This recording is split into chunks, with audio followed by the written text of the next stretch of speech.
Good morning সবাইকে। ঘুম থেকে উঠে গেছি আমি 8টার দিকে, এখন 10টা বাজে। 2 ঘন্টা থেকে ল্যাদ খেয়ে যাচ্ছি। তো বেসিক্যালি আজকে আমার ডে অফ, নায়ানের অফিস আছে, তো সেরকম কোনো প্ল্যান নেই সারাদিনের। জাস্ট বাড়িতে থাকবো, বাড়ির কাজ করবো, অ্যান্ড ইভিনিংয়ে দিদি বাড়িতে যাবো। তো চলো আজকে ব্লগটা এখান থেকে স্টার্ট করি। তো ঘুম থেকে উঠে আমার ফার্স্ট যে কাজটা থাকে সেটা হচ্ছে নিজের বেডটাকে ভালো করে ক্লিন করে নেওয়া অ্যান্ড রুমটাকে ভালো করে ক্লিন করে নেওয়া। তারপর আমি সোজা চলে আসছিলাম কিচেনে, আমার জন্য না, মহারানীর জন্য ব্রেকফাস্ট বানাতে। তো মহারানির ব্রেকফাস্টের মেনু ছিল মুড়ি, বিস্কুট, সাথে দুধ। এই তিনটাকে ভালো করে মাখিয়ে ওকে খাওয়াবো।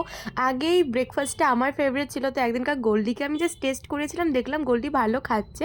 তারপর থেকে আমিও ওকে মাঝে মাঝে মুড়ি, বিস্কুট এরকম করে মাখিয়ে দিই। আর মা না কালকে রাতে ঘুগনি বানিয়েছিল, তো মা বলো সেটাকেও গরম করে দিতে। আর আজকে লাঞ্চের মেনুটা আমাদের খুবই সিম্পল ছিল, বিকজ আজকে দিদির বাড়িতে আমাদের ইনভিটেশন ছিল। তো ডাল আর শাক বানিয়েছিলাম, অ্যান্ড সারাদিন না খেয়ে আমি দুপুর 2টোর দিকে ব্রেকফাস্ট করছি। মা কালকে পায়েস বানিয়েছিলেন, বদির রাত্রেবেলা এসেছিলো চিকেন টিক্কা নিয়ে, তো সেটা দিয়ে ব্রেকফাস্ট করছি।